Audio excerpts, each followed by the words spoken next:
Episode 14 of the World of FPGA podcast. Writing software and debugging going hand in hand while you develop a new system. Today we want to debug an SoC. Welcome to the World of FPGA podcast. I'm your host David Kirchner and I will lead you through the world of FPGA. And now let's begin. If you are developing a new system or maybe a new product, we have in hardware often an SoC which combines an ARM together with FPGA logic. And what we have learned in the last episodes, we have two steps which are necessary. We have FPGA development and we have our ARM development. But how to debug such a system? That's a big question many developers have maybe in mind. And first, let's assume the following. Xilinx is our base.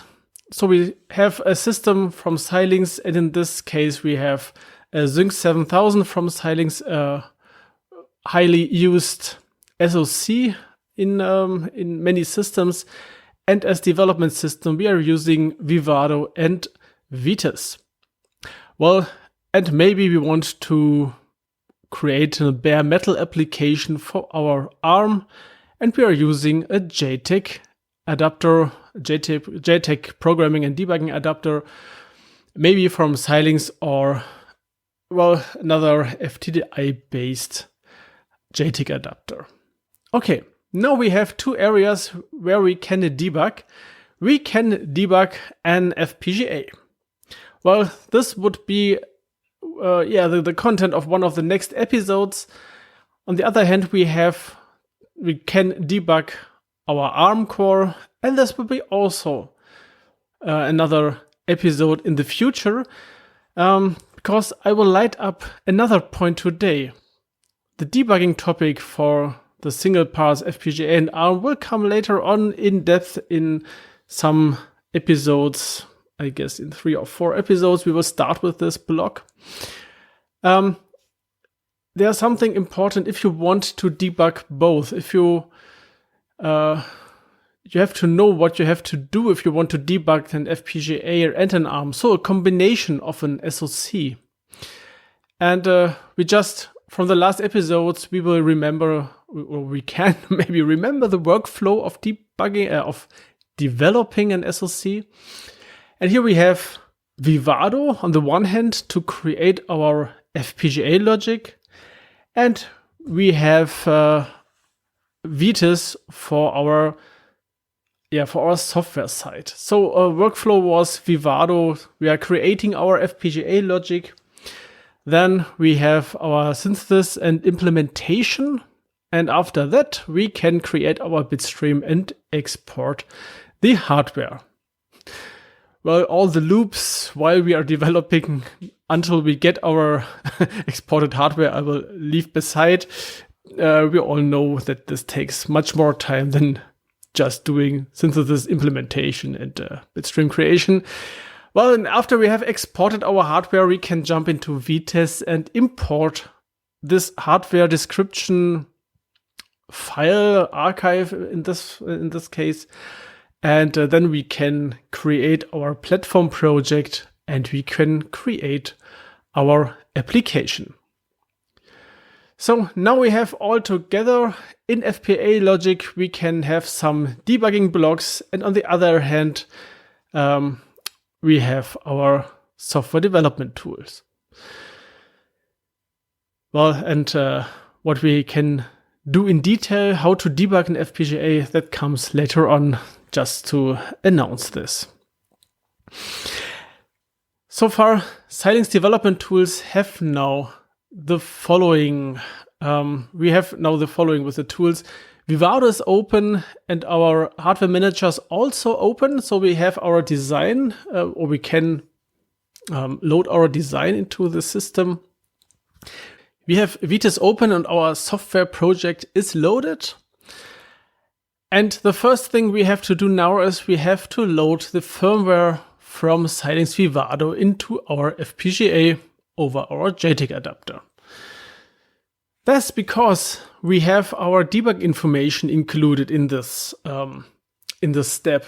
So the hardware manager of Vivado loads both information. On the one hand, the bit stream, and on the other hand, the information for the ILA core, so for the debugging core, because the Vivado needs the information which core is loaded into the FPGA, which signals are connected, and this is all in one file.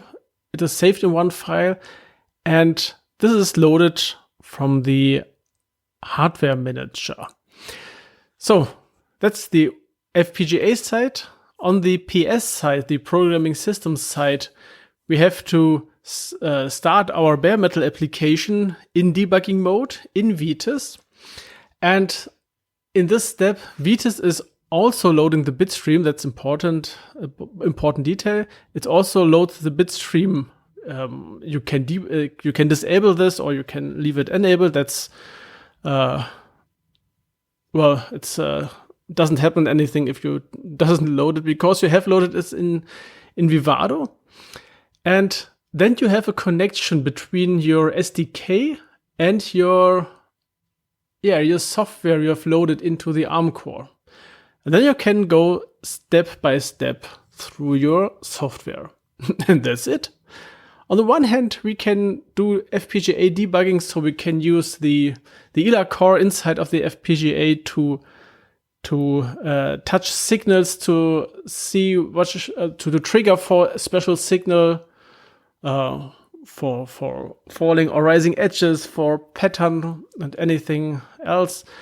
On the one hand, on the other hand, we can step through our bare metal application and see if our software is doing exactly that what we are expecting.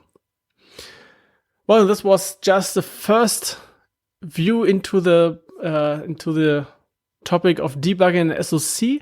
And that's all for today. Next episode will be about bootloader, because I think this is a very important step we have to choose before we go deeper into the topic debugging an SoC.